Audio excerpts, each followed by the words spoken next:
കേരളത്തിൽ കോവിഡും പ്രളയവും വന്നത് ശബരിമല ശാസ്താവിൻ്റെ പ്രാക്ക് പിണറായിക്ക് ഏറ്റതുകൊണ്ടാണെന്ന് പി.സി. ജോർജ്. എത്ര തവണ കേരളത്തിൽ കൊറോണയും പ്രളയവും വന്നെന്നും കോഴിക്കോട് NDA കൺവെൻഷനിൽ പങ്കെടുത്ത് സംസാരിക്കുമ്പോൾ പി.സി. ജോർജ് ചോദിച്ചു. എത്ര തവണ കേരളത്തിൽ കൊറോണ വന്നു, പ്രളയം വന്നു? അയ്യപ്പനെ അപമാനിച്ചത് കൊണ്ടുള്ള ഫലമാണ്. ഇപ്പോൾ അഴിമതി കേസിൽ തന്നെ ജയിലിൽ വിടല്ലേ എന്ന് മോദിയോട് പിണറായി യാചിക്കുന്നു.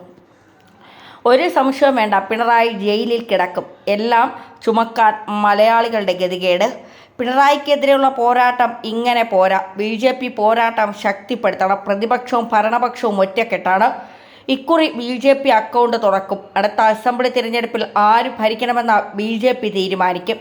2029 കേരളത്തിൽ BJP മുഖ്യമന്ത്രി ഉണ്ടാകുമെന്നും പി.സി. ജോർജ് പറയുന്നു. തിരഞ്ഞെടുപ്പ് വെള്ളിയാഴ്ച വെച്ചതിൽ രാഷ്ട്രീയ പാർട്ടികൾ എന്തിനാണ് എതിർപ്പ് പറയുന്നതെന്നാണ് പി.സി. ചോദിക്കുന്നത്. ലീഗിന്റെ ആവശ്യം പിണറായി എന്തിന് ഏറ്റെടുക്കുന്നു? കോൺഗ്രസും ഇത് ഏറ്റെടുത്തു. 2009 ഇലക്ഷൻ നടന്നത് ഞായറാഴ്ചയാണ്. അന്ന് ക്രിസ്തീയ വിശ്വാസപ്രകാരം പള്ളിയിൽ പോകണം. പക്ഷേ ഒരു ക്രിസ്ത്യാനിയും അന്ന് ഇലക്ഷൻ മാറ്റിവെക്കണമെന്ന് പറഞ്ഞിട്ടില്ല.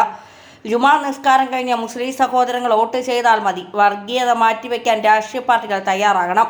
നാണംകെട്ട വർഗീയതയുമായാണ് കോൺഗ്രസും ഇടതുമുന്നണിയും വരുന്നതെന്നും പി.സി. ജോർജ് പറയുന്നു. പൗരത്വ നിയമ ഭേദഗതിയും പി.സി. ജോർജ് പിന്തുണച്ചു. ഒരു വിഭാഗത്തെ അപമാനിക്കാനല്ല പൗരത്വ നിയമ ഭേദഗതിയെന്നും മറ്റ് രാജ്യങ്ങളിൽ നിന്ന് പലായനം ചെയ്ത ആളുകളെ, ന്യൂനപക്ഷങ്ങളെ സംരക്ഷിക്കുന്ന നിയമമാണിതെന്നും പി.സി. പറയുന്നു.